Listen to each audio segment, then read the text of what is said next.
자, 오늘은 추수감사절 절기 설교로 감사하는 자의 축복이라는 주제를 가지고 말씀을 전하고자 합니다. 페낭에는 참 원숭이가 많습니다. 우리 교회 근처에도 제가 숫자를 세봤더니 한 18마리까지는 제가 세봤는데, 이 교회 근처에도 이 흰눈 원숭이가 살아요. 그래서 이 흰눈 원숭이 이렇게 안경 쓴 것처럼 너구리처럼 생겼는데, 제가 세기로는 한 18마리까지는 셌는데 가끔씩 놀러 옵니다. 우리 교회 마당에도 막 뛰어다니기도 하고, 또 엊그저께는 정말 지난주에는 비어하기 큰 놈이 한 2.5m 되는 게 우리 교회를 들어왔었어요. 그래서 제가 작대기로 쫓아냈는데 우리 교회에 이렇게 야생동물들이 가끔씩 이렇게 옵니다. 페낭에서도 이 원숭이들을 잡기 위해 가지고 보통 어떻게 하냐면은 그 철창 같은데, 요만한 철창 안에 이 바나나를 이렇게 매달아 놓으면 원숭이들이 와서 그 바나나를 이렇게 밖에서 이렇게 빼다가 도저히 못 빼면은 안에 들어가서 빼서 먹다가 찰칵하고 내려가면은 이 원숭이가 이렇게 잡힌다고 그래요. 근데 이제 한국의 학교에 유명한 목사님이 그 우리 말레이시아처럼 이렇게 밀림 지역에 이렇게 선교를 가셨었나 봐요. 근데 이제 가서 보니까 그 호텔의 사장님이 이렇게 원숭이들에게 매일 바나나를 이렇게 한 덩어리를 가져와서 이렇게 어리고 좀 작은 원숭이들이 오면은 이 바나나를 떼서 이렇게 줬대요. 그러니까 매일 가서 이렇게 주는데 이 원숭이들 처음에는 이렇게 겁을 내 가지고 잘 다가오지 않다가 바나나가 너무 먹고 싶으니까 이렇게 살금살금 와가지고 공손히 받는 게 아니라 탁 채가지고 바람처럼 도망을 간다는 거예요. 근데 이게 익숙해질만 하면은 얘가 좀 착한 마음으로 와가지고 공손히 이렇게 받아가면 좋잖아요. 그런데 원숭이는 그렇게 하지 않고 매일매일 와서 탁 잡아채가지고 바람처럼 도망간다. 근데 안 오지는 않는데요. 왜? 바나나가 먹고 싶으니까. 와가지고 우리 여기 페낭에도 몽키비치에 가면은, 저는 아직 가보지는 못했는데 우리 듣기로는 가방에 있는 막 휴대폰도 빼가고 이 원숭이들이 막 그런 데잖아요. 그래서 목사님이 하도 궁금해서 왜 이렇게 저 원숭이들은 저렇게 바나나를 갖다가 빼앗듯이 빼앗아 가지고 도망을 가느냐 그랬더니, 그 호텔 주인이 하는 얘기가 이 원숭이들이 감사할 줄 모른다는 거예요. 감사할 줄. 강아지를 이렇게 먹을 걸 주면은 꼬리를 흔들면서 엄청 그렇게 고마워하고 이러는데, 이 개가 이 원숭이는 감사할 줄을 모른다는 거예요. 그럼 왜 이렇게 빨리 도망가느냐? 잡아갈까봐 무서워서 그렇게 빨리 도망간답니다. 여러분, 사람들 중에서도 하나님의 형상으로 만든 인간들도 이상하게 이렇게 원숭이와 같이 감사할 줄 모르며 살아가는 사람들이 있다는 거예요. 그런 사람들에게는 어떠한 불행이 임하는지, 정말 감사한 마음을 표현하고 그 감사한 마음을 가지고 하나님께 드리는 자에게는 어떠한 축복이 있는지 오늘 말씀을 통해서 한번 살펴보고자 합니다. 오늘 본문에 보면은 나병 환자를 10명을 치료하시는 예수님의 이야기가 나옵니다. 예수님께서는 갈릴리와 사마리 경계를 지나서 예루살렘을 향해서 가고 계셨습니다. 어딜 향해 가고 있었다고? 우리 하준이 예루살렘을 향해서 막 가고 있었어요. 예루살렘을 향해서 가고 있었는데 어느 한 마을에 들리게 됐습니다. 그 마을에는 10명의 나병 환자가 있었어요. 옛날에 이 나병 환자를, 이게 좀 순화된 말이고 예전에는 문둥병이라고 그랬어요. 그래서 개역 한글 성경에서는 문둥병이라고 번역을 했는데, 정식 용어로는 한센병이죠. 한센병. 그래서 우리나라 같은 경우는 소록도에 이 한센병, 이 문둥병에 걸려 있는 사람들을 모아놓고 치료를 합니다. 왜냐하면 이 병은 균이 이렇게 발생이 되는 사람은 전염이 돼요. 그리고 이 병 자체는 몸이 이렇게 문드러지는 병이에요. 눈알이 뽑히기도 하고 코가 없어지기도 하고, 그리고 제가 이렇게 영상을 보니까 발가락, 손가락이 이렇게 빠져서 없어져 버려요. 그리고 얼굴 같은 데가 이렇게 뭉그러져. 그래서 막 구멍이 뚫려요. 그러니까 사람들이 그 병에 걸렸다 그러면은 막 아주 그냥 질색을 하는 거죠. 왜? 가까이 오면 어떻게 돼요?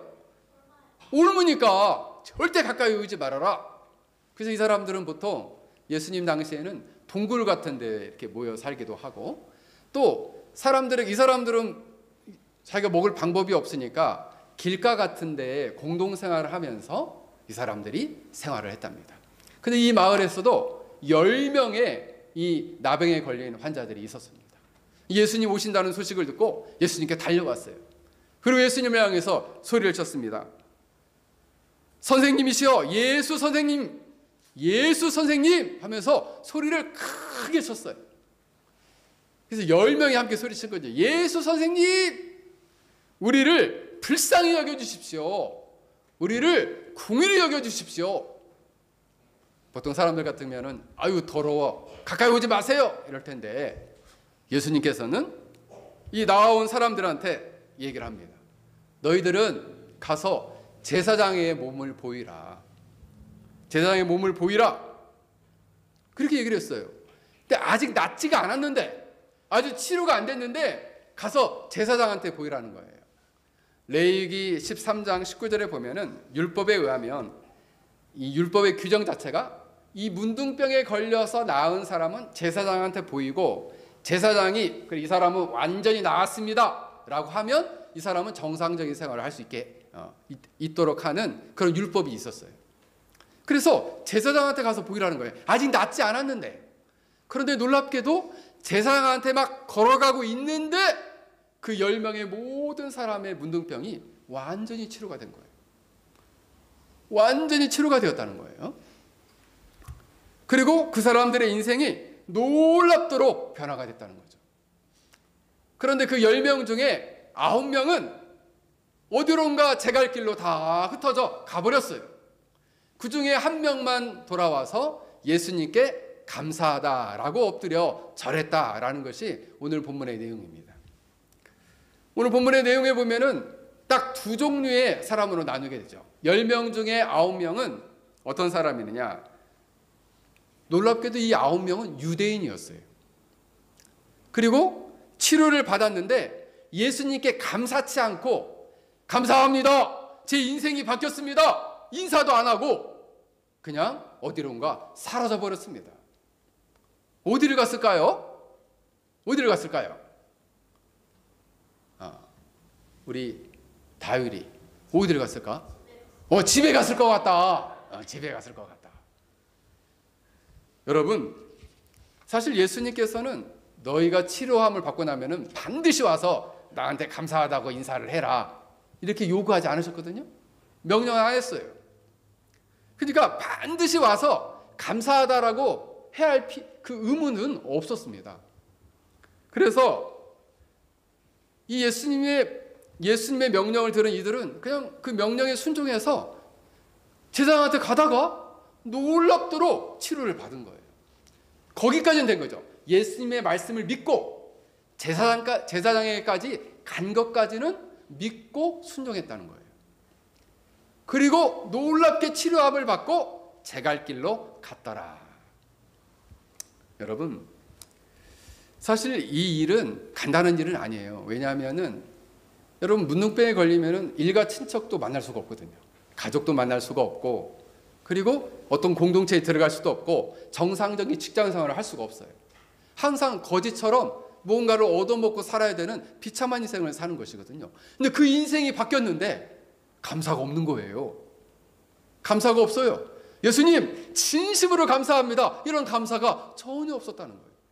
그리고 제갈 길로 다 가버렸다는 거예요. 여러분, 그래서 예수님께서는 이들을 향해서 말씀을 하십니다. 그 9명은 다 어디 갔느냐? 9명은 다 어디 갔느냐? 이 모습을 보면 이들은 육적인 차원에서만 육체적인 만족만 채워지면은 난 다 됐다, 나는 예수님께 받을 거 다 받았어, 그러니까 난 됐어, 나 치료함을 받았거든 하고 떠나버린 거예요. 마치 이 장면은 이 유대인들의 9명이 시사하는 바가 있어요. 뭐냐 하면 누가복음 10장에도 보면은 고라신 지역과 벳세다 지역과 가버나움을 향해서 회개하지 않는 저들에게는 화 있을진저라고 예수님 말씀하시거든요. 예수님이 왜 말씀하시느냐? 저들은 주님의 말씀을 듣고 구원의 복음을 들음에도 불구하고 반응하지 않았어요. 그래서 너희들은 화가 있다 그랬습니다.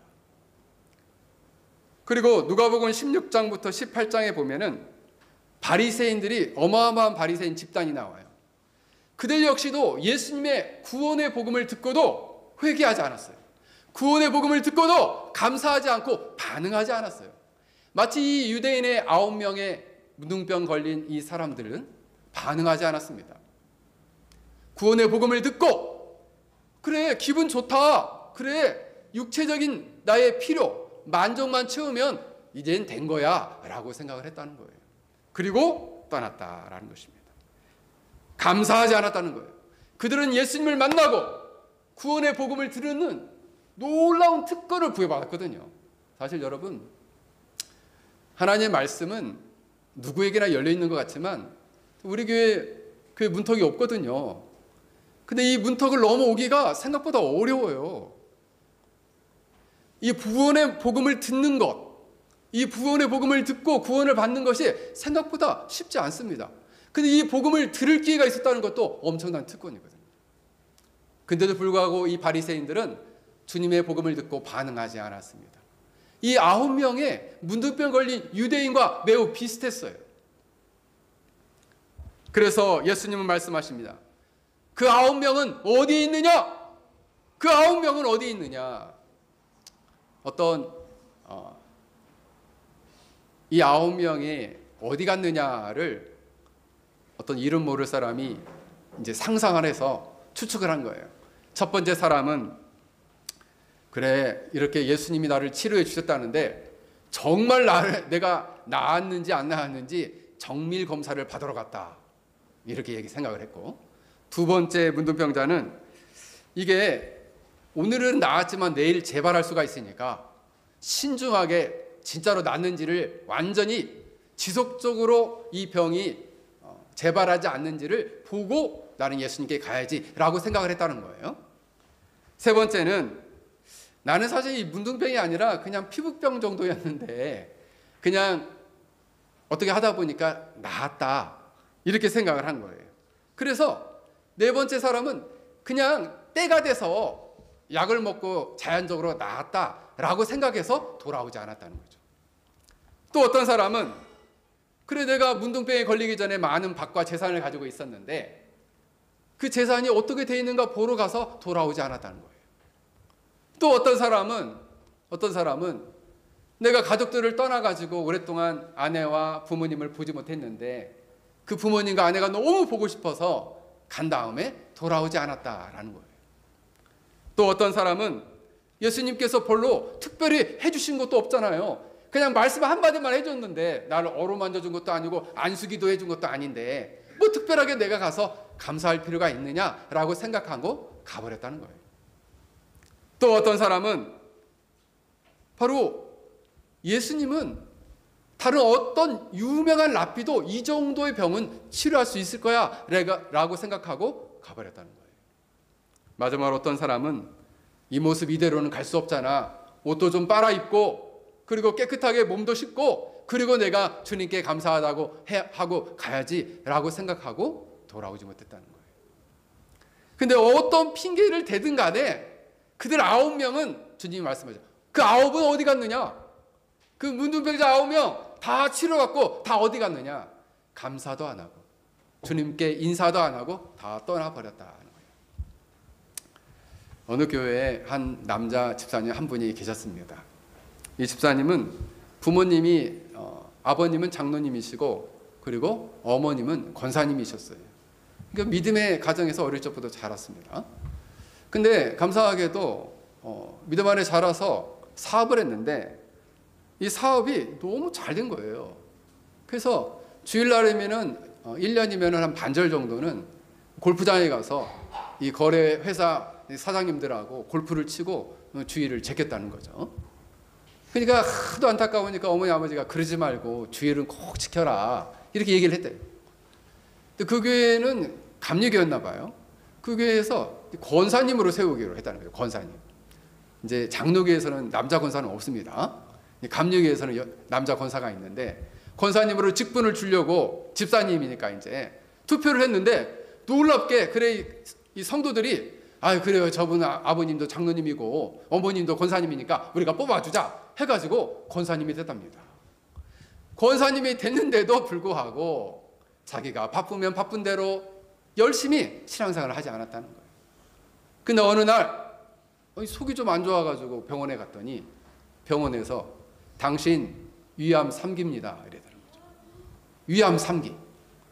여러분 위암 3기는 진짜 굉장히 위험한 때거든요. 그래서 이제 시한부 판정을 받게 된 거예요. 그래서 이 사람이 이렇게 이제 죽기 전에 녹음기를 켜고 이렇게 녹음을 했답니다. 사랑하는 아내, 내 사랑하는 자녀들아, 하나님이 나를 사랑하셔서 내게 장로님과 권사님의 부모님을 주셨고 나로 하여금 어릴 적부터 예수님을 믿게 하고 그리고 하나님의 크신 사랑과 은혜를 받았지만 나는 감사하지 못했다. 이렇게 형편없는 사람이라도 그래도 하나님이 쓰시겠다고 권사로 세웠는데 권사로서의 올바른 신앙생활을 하지 못했다. 내가 하도 깨닫지 못하고 정신을 차리지 못하니까 하나님이 그대를 두면 내 영혼과 육체가 둘 다 지옥에 떨어질까 봐 하나님이 지금 나를 부르시는구나. 얘들아 너희들은 어찌하든지 예수님 잘 믿고 하나님을 기쁘시게 하는 삶을 살아라. 그리고 이후에 천국에서 함께 만나자라고 유언을 남겼답니다. 그래서 장례식 때 이 유언을 틀었는데 온 성도들이 눈물을 지으며 울었답니다. 여러분 자기에게 베풀어 주신 은혜를 이렇게 망각하고 잃어버리며 사는 사람들이 있어요. 어릴 적부터 좋은 부모님을 만나서 믿음 생활을 했어요.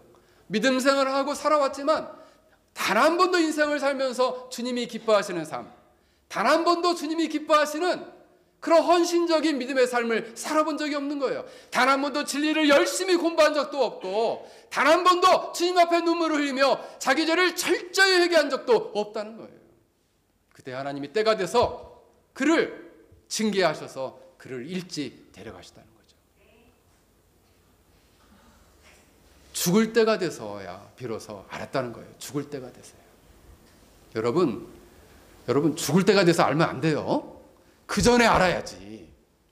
그 전에 빨리 하나님이 징계하고 채찍기를 들기 전에 빨리 돌이켜서 건강할 때 아플 때 섬기지 말고 건강할 때 더 충성하고 건강할 때 신앙생활 더 열심히 해야죠. 할렐루야. 소리가 작네. 할렐루야. 네, 우리 하원이가 제일 크게 소리를 지네. 건강할 때 이렇게 생활을 해야 되는데 안타깝게도 이분은 죽을 때쯤에 이렇게 하나님께로 돌아왔다는 거죠. 사랑하는 성도 여러분, 돌아오지 않는 9명의 문둥병자는 육체적 질병만 고침을 받았을 뿐 자신의 영혼이 깊이 병들어 있는 것을 알지 못했다는 거예요. 여러분, 사람들은 때때로 신앙생활을 통해서 자신이 영혼이 편하고 육체가 편하고 그리고 삶이 형통하면 그것으로 만족한 사람들이 많아요.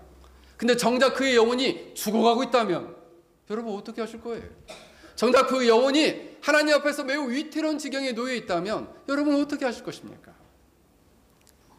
사랑하는 성도 여러분, 감사를 잃어버린 채 살아가는 사람들은 하나님의 크신 사랑과 은혜를 잃어버리고 세상에서 행복을 찾고 세상에서 만족을 누리는 사람들입니다. 이런 사람은 주님의 곁을 떠난 것 자체가 불행이고 주님을 떠나고 감사를 잃어버린 것 자체가 벌써 그 사람을 향한 하나님의 심판이에요. 그래서 여러분, 감사를 잃어버린 사람은 벌써 하나님의 심판을 받은 사람이에요. 그러므로 우리가 추수감사절을 맞이하며 여러분들은 하나님께 감사할 수 있는 하나님의 거룩한 자녀들이 되길 주의 이름으로 간절히 축원합니다.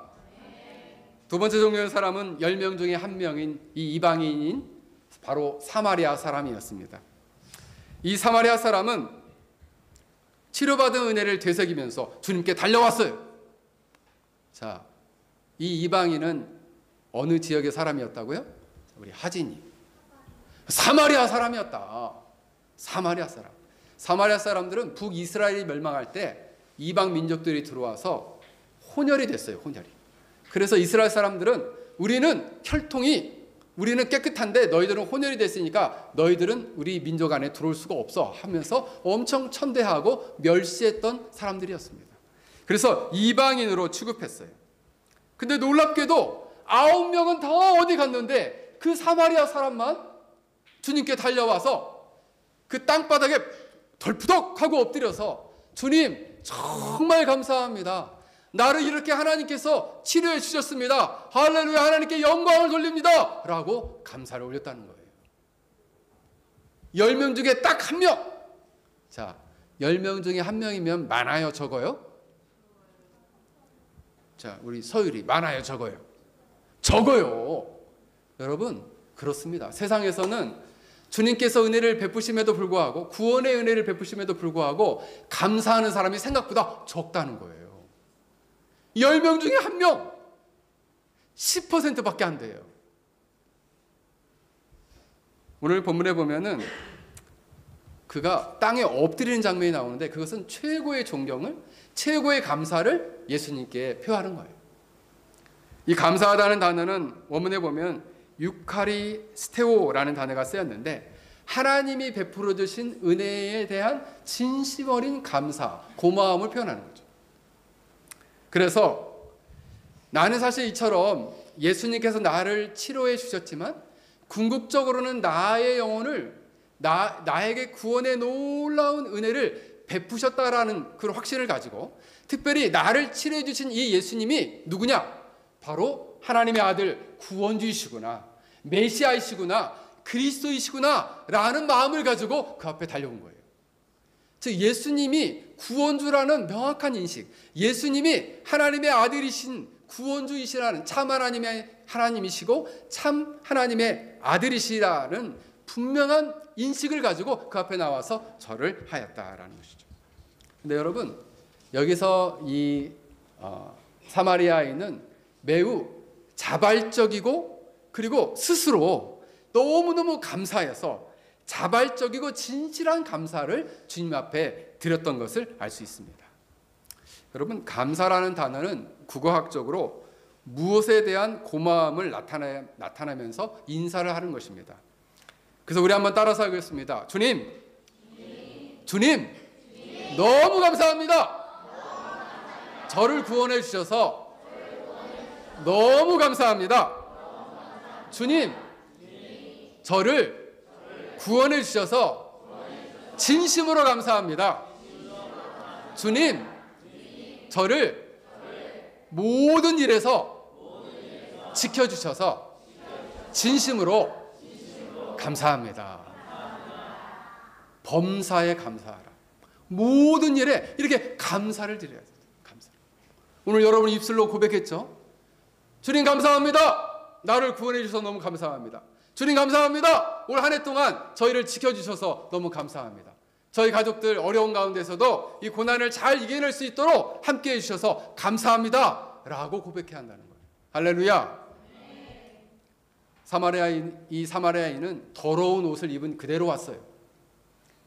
그리고 그냥 낳자마자 너무 기뻐서 기쁜 마음으로 주님 앞에 뛰어나와서 주님 앞에 바짝 엎드려서 하나님께 영광을 돌립니다. 주님 저를 치료해 주셔서 너무 감사합니다 라고 고백했다는 거예요.